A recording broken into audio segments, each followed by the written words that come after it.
Okay, great. So I'm just going to put it right out there. Why should we bother caring about justice? Why should we bother caring about others? And we all know that the right answer is because we're Christians, and we're Christians, they do things like that, and it's nice, and that's all great. But if we're honest with ourselves, how far up our priority list is justice and caring for others? When we think about becoming more like Jesus, when we think about growing in our relationship with him, do we live as if standing up for justice and caring about the poor is something that's important? Did you know that there's 1 in 8 people that go to bed hungry every night in the world? Did you know that there's 27 million people living in slavery who are victims of human trafficking? And as Christians, we know that we need to step up, and we know that we need to do what we can. And not just because the reality is heartbreaking, which it is, but also we should be bothering about all this because we're told to bother about it in the Bible. God tells us to act justly. He tells us to love mercy and to walk humbly with our God in Micah. And so caring about justice is actually all about obeying God. And so if caring about justice is about obeying God, then we don't want to just be doing it a better way. We want to be aimed to be doing it the best way, and the best way is the Jesus way. And what does that mean? Like, how would Jesus have done justice? Let's look at one of the most famous verses in the Bible, which is in Matthew. It says this: "Love the Lord your God with all your heart, with all your soul, and with all your mind. This is the first and greatest commandment. And the second is like it. Love your neighbour as yourself." Love your neighbour as yourself. We're called to be a loving people. God calls us to act justly and to love people. And actually the two are really linked. When we act justly towards someone, we're loving them. When we're caring them, we're loving them. Our greatest commandment is to love God and to love others, and we can love others by acting justly towards them. And there's a great pointer in the Bible that just provides a really simple illustration that helps us process what God means whenever it comes to justice. And it's actually a line from the Lord's Prayer, so you probably all already know it.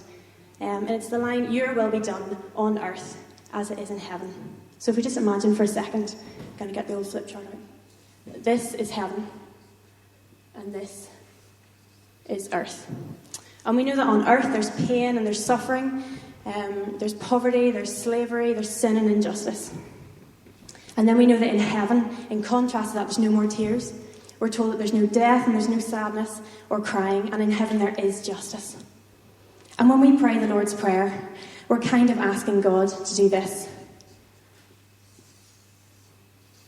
to make the two circles overlap, to ask God to bring heaven to earth. And how can we live this out practically? How can we bring heaven to earth?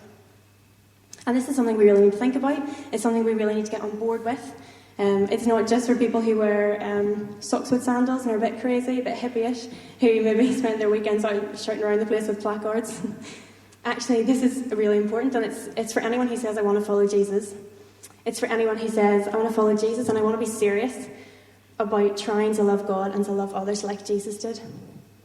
And so how can we, as a group of maybe 20-something, 30-something Christians, how can we do justice the best way, the Jesus way? How can we aim to make these circles not just overlap like this? How can we make them overlap like this? The scale of poverty in the world today can just be really overwhelming. It can be hard to know what on earth can I do that's going to be of any use. How can I help some kid who's in Africa, who's going to bed hungry, who doesn't have any parents because they died of HIV, and he's looking after his two wee brothers, even though this guy's only 8? How can I help this guy whenever I'm sitting here in Coleraine or sitting in my living room or wherever you are? And we're used to one-off events. We're used to the big things like Comic Relief, like Live 8, like things like the Enough Food for Everyone If campaign that was running recently before the G8. And these are things we might get on board with, we might get involved, and that's super, that's really great. But what happens whenever those events finish? We're a bit lost as to how can we continue to help? And if we're honest, after a couple of days, have we really forgotten about it altogether? And we kind of forget about it until the next big event comes along and we remember, oh yeah, that was terrible what I heard. Actually, it's a little bit like how we do dieting. So you think about the Monday diet, new week, new day, new me. Gonna eat healthily, gonna eat my vegetables, and this is gonna be super, really up for this, let's do this, this is it. Gets to day one, feeling good about life, feeling good about myself, loving vegetables, don't even want chocolate today, that is how good today is. It's great, let's do this, let's eat healthy, let's go on a diet, let's eat my vegetables. Day two, you're like, a little bit fed up of this. Veg are okay, but not my favourite. But I said I was going to stick to this, so I'm going to do it. I'm still going to do it. Committed, going to do it. Day 3, and you're like, oh my goodness, whose idea was this? This is terrible. I hate vegetables. I just want chocolate. I want something yummy. I want something satisfying. Pfft, stuff this. And so on day 4, you come downstairs and you sort of have your normal breakfast and just kind of pretend like that diet never really happened because it was a disaster. And maybe the parallel to that is that you're watching comic relief and you're hearing stories and you're watching videos and you're thinking, oh my goodness, this isn't okay. This isn't the way it should be. What can I do about it? And you get to day 1, you're like, yes, okay, let's change this. Let's stop poverty. Let's get rid of these stories because they're not okay. Friends, come and help me. Let's put all our money together. Let's give it to a charity. Let's stop poverty today. Let's fix this. Let's do it. And then you get day 2, day 3, and you get to day 4. And actually by day 4, we're kind of back to normal. We've kind of just forgotten all about it again. Why don't we change the way that we think about how we do justice? And change it from doing it in short bursts when we're presented with big opportunities, although we should keep engaging with those opportunities because they're great. But what if we changed it from just engaging when those opportunities are there to make it a daily rhythm instead? What if we were to take each day as an opportunity to stand up for justice? What if we were to wake up every day and say, today I'm going to face my choices that I have to make, and those decisions that I have to make are going to reflect my decision to stand up for justice? How can we incorporate justice into our lives so that it becomes natural for us to live differently rather than just engaging when the big events are on? If we choose to make these choices every day that will help promote justice, we really will make a big difference. This year I had the privilege of being on Tearfund's Emerging Influencer programme, and Tearfund's a charity that works to see people released from spiritual and material poverty, and they work with a group of us, teaching us and helping us how to work out practical ways to mobilise our peers into taking action on behalf of those living in poverty. And I ran a project called the £12 Project.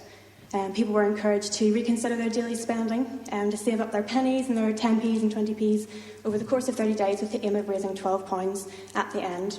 Why £12? So Tearfund works through local partners around the world, training communities who are living in poverty.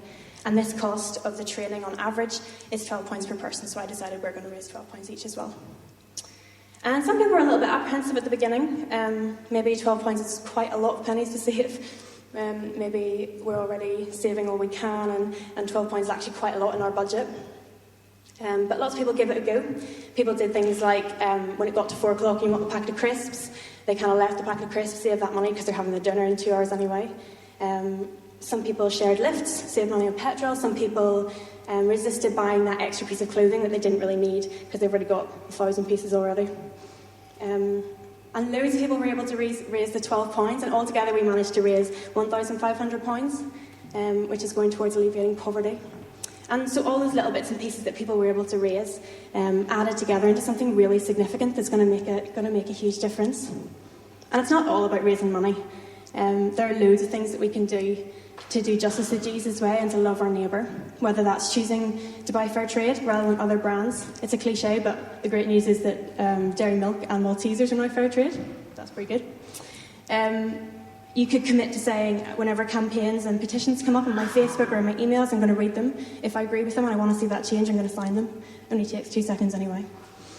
Or maybe you could think about how you're spending your money daily. Maybe you could reconsider where it goes to, and maybe you could reallocate it accordingly if you don't need that 4 o'clock packet of crisps. Why don't you commit today, even just to changing one thing that you do regularly or on a daily basis that will help you to love others more? Small actions taken regularly can and they will make such a big difference. We can see a big change to poverty and justice in our lifetimes. And as Christians, we should be the ones, let's be the ones leading the way in that change. Let's be the ones setting the example and showing other people what it means to love God and to love others. So let's aim to do justice the best way, the Jesus way. And maybe if you want to have a quick think now of one thing that you could commit to changing, just one thing, it can be really small, maybe it's choosing fair trade chocolate over other brands. And there's a wee card on your table. If there's not, grab me afterwards. And on that card, it's just giving you the opportunity to write down that thing, kind of like a personal way of saying, I'm committing to this. Tear it off, stick it in your fridge at home, and that'll be your reminder of how you committed to something today. The other half, if you want to find out any more about more ideas that you could do to help the fight with justice, fill out those details, leave them on the table, and I'll pass them on to Tearfund to give you some more ideas. So yeah, let's do the justice the Jesus way.